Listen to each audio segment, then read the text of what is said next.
Hi everyone, today I'm going to show you how to create a double exposure image. So here are my examples. You can see this side portrait photo with the Vancouver scene in the hair, and you can see this side portrait photo with the moose or sort of outdoor landscape in the hair as well. So I'm going to show you how to use the technique, and then you're welcome to be as creative with it as you want. But you will need, before we get started, a portrait photo and a landscape or some type of sort of decorative photo to incorporate into your portrait. So I'm going to open up Photopea, and I'm going to open from my computer my selfie photo that I took for previous assignments. It's here, so I'm going to double click on that. And I'm going to open and place my landscape photo. I used a photo of Hawaii, thinking about warmer weather. And I'm using this selfie with my mask. So instead of filling in my hair, I'm going to fill in my mask for this assignment. Masks being very relevant today, and it is a mask assignment, so haha. So the first thing that you can do is figure out where you want to place your landscape photo on your portrait photo, what you want to show through and where you want it to be placed. So I'm going to change the opacity down so that I'm able to see both photos at the same time. And I'm going to turn transform controls off so I can, on, so I can resize my image if I want to. I'm going to hold shift so that I keep the dimensions the same and don't distort my picture, but I want as much of that palm trees and beach as possible in my mask. I'm going to rotate it a little bit so that it's in line with where the positioning of my mask is, but I want to make sure that my full mask will be included in this photo. Okay, so I think I'm happy with that. You can see the palm trees, you can see the water, the beach, all of that. So I'm going to turn transform controls off so that I don't have this box here. Okay, and I'm going to turn the opacity back to normal for later, but I'm going to hide this for now because the first thing that we need to do is delete our background. So I'm going to use the magic wand tool for this. There's a variety of different ways you can do it. You can use the magnetic lasso tool as well if you want to. Make sure you're selected on your portrait though. Don't try doing it on your landscape. So I'm going to delete the parts of this photo that I don't want.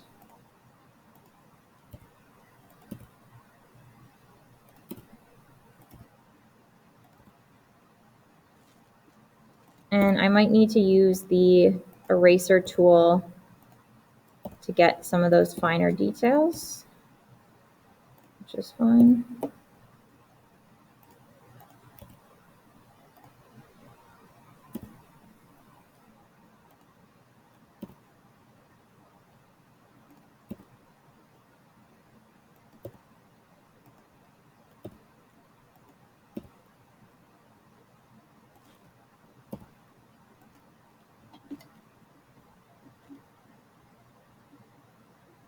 Too far in.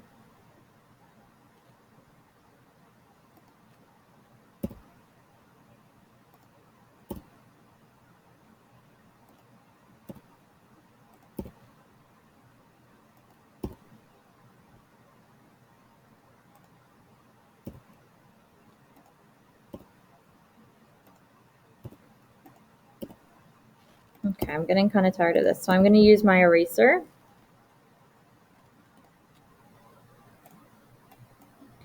Make it bigger. Oh, so I need to make sure I've deselected from the magic wand tool. So I'm going to click deselect, and now it's going to work. I always forget that step.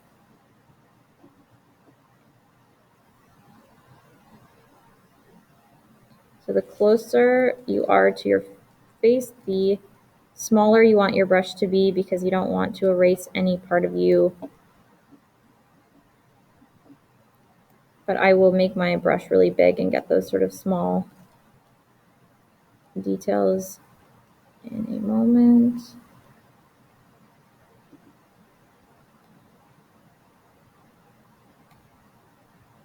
Okay. Just want that to be kind of smooth. Pretty good. So I'm just going to make my eraser bigger and try to get some of that, those little pieces that were left at the top. Okay. Pretty good. I'm going to add a background now, and that will highlight any more areas that need to be erased. Make them more clear. Okay. So how I create a background, I click on the new layer button. I'm going to position this new layer behind my or underneath my portrait photo. And I'm going to choose a color by clicking on this square in the bottom left-hand corner. So I'm going to choose a light blue color for my background. And I'm going to click on the paint bucket tool. So that's hidden behind the gradient tool. So you right click on the gradient tool, click paint bucket, and then select your background on this new layer. And now I've created this colored background. But again, you can see there's some areas that I still need to delete. So I'm going to zoom in there and use my eraser tool. Oh, except undo. Make sure you're on your portrait layer. There we go.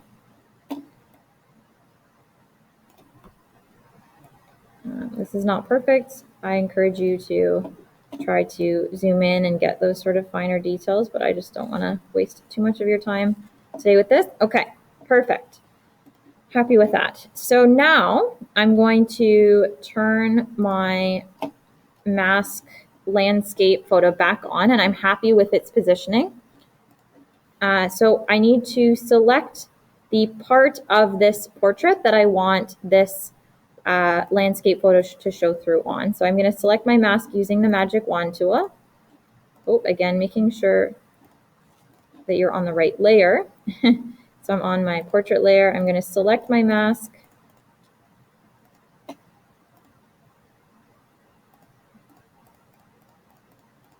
I want these dancing ants to be around the outside. I'm going to be careful around my glasses in case it selects any part that I don't want it to. So don't click too many times.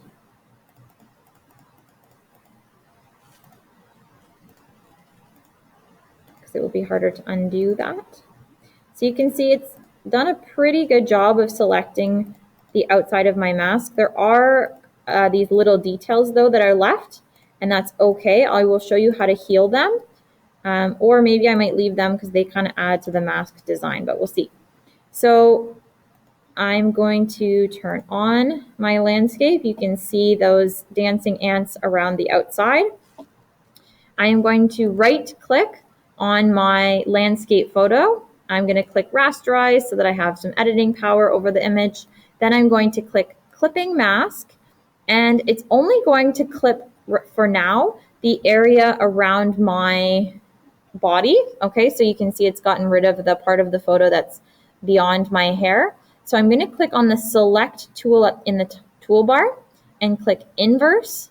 Okay, and now it's going to keep the mask, but it's going to delete the rest of it. So I'm going to click the delete key, and there we go. So now it's kept the part around my mask, but it's deleted everything else. So I'm going to click select deselect. So now I'm left with my mask, which I'm pretty happy with the effect. But you can see that there are these little dots left, which are the details of the mask. Again, you can choose to leave them if you want to, if you think it adds to the design, but I'm going to show you how to get rid of them if you want to as well. So you're going to click on the healing tool, which is this Band-Aid, and you're going to just draw over the areas that you want the landscape to show through on. Now you'll see that you have to pause and let it process for a minute. So the healing tool is not a quick tool. So I would recommend just drawing over a small area and then letting go, and then you'll see the effect that it takes. And try not to draw over any areas that are fine, that don't need healing. Try to limit your healing just to the areas that need it. And it will be more accurate the less healing that is required. So it's always better to select with the magic wand tool. But you can see it's working pretty well.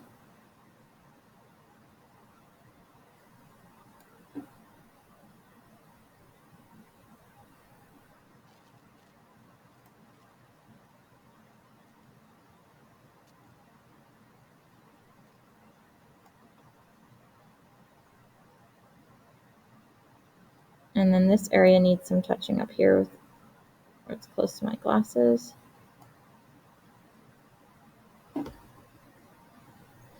Okay, and that's looking pretty awesome. I'm loving it. So the last thing that I'm going to show you how to do, you can keep working with the healing tool if you want to. But the last thing I'm going to do is I'm going to show you a filter. So make sure you're selected on your mask or your landscape photo in the layers tab. You're going to click filter. You're going to click sharpen, or sort of hover your mouse over sharpen, and then unsharpen mask. And this will make your landscape photo blend in a little bit better with your portrait photo. It's being slow. You can play around so you can see how it's sort of, the effect has become more in line with my portrait photo. You can sort of increase or decrease these different settings to your liking, but I'm going to click OK. You can also add filters or different adjustments to your photo this way, which we kind of learned last week during our photography unit. Okay, if you wanted to make your photo black and white, you know that you can click adjustments, black and white. So try that and see how it looks. Okay, but overall, pretty happy with this image. When you're finished, you're going to click File, Export as PNG, and upload your PNG file to the Google Classroom. Thank you.